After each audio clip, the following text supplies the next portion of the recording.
Assalamualaikum warahmatullahi wabarakatuh. Perkenalkan, nama saya M. Aldi Putra dengan nomor NPM 20 10 10 519.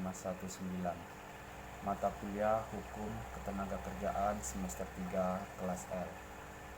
Di sini saya akan menjelaskan tugas video saya yang bermaterikan tentang PHK atau disebut dengan pemutusan hubungan kerja.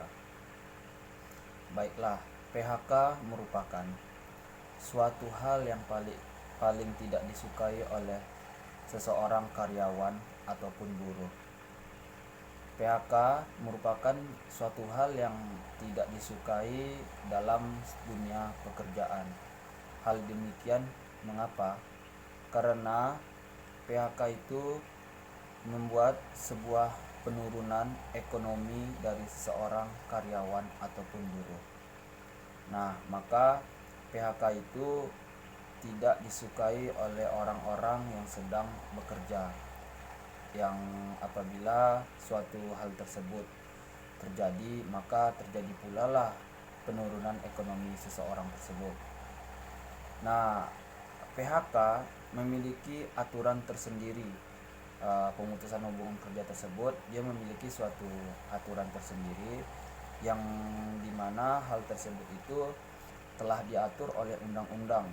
Namun undang-undang tersebut memiliki suatu kekurangan atau kelemahan.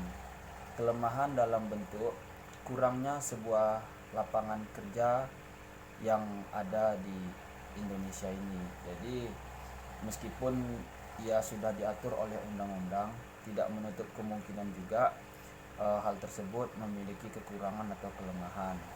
Nah, pengertiannya PHK itu apa? PHK itu merupakan suatu pengakhiran atau pemutusan hubungan kerja tertentu yang dimana terputus pula lah hak dan kewajiban seseorang yang bekerja tersebut sebagai karyawan maupun buruh tersebut.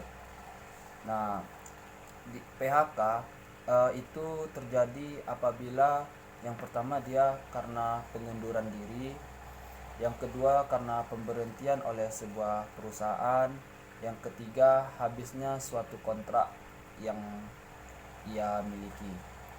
Di dalam sebuah pasal 61 Undang-Undang Nomor 13 Tahun 2003 tentang ketenagakerjaan.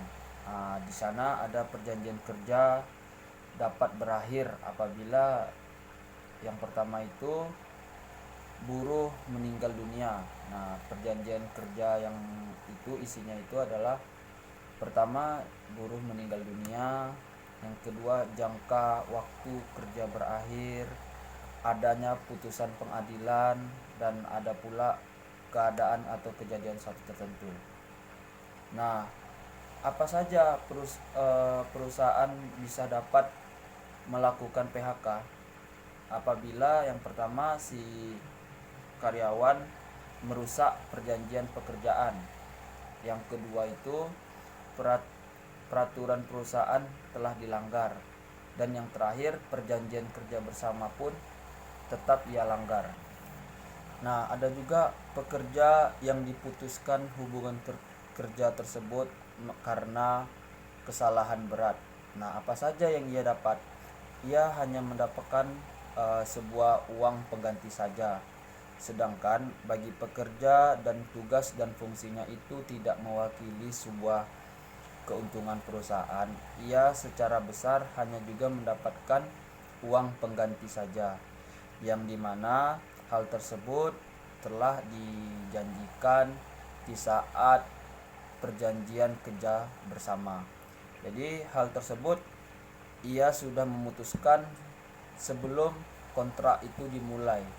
Nah, pemutusan hubungan kerja tersebutlah yang menjadikan sebuah pelanggaran berat tadi terjadi pula. Dan dimana apa saja yang buruh atau karyawan mendapatkan setelah ia terkena PHK. Nah, apa saja yang ia dapatkan? Yang pertama, dia harus mendapatkan sebuah uang pengganti. Setelah itu dia mendapatkan sebuah uang pasongan. Yang ketiga ia mendapatkan uang penghargaan. Dan yang terakhir itu semua diatur dalam pasal 156, 160, 169 Undang-Undang Nomor 13 2003. Nah, jadi sekian penjelasan saya. Wassalamualaikum warahmatullahi wabarakatuh.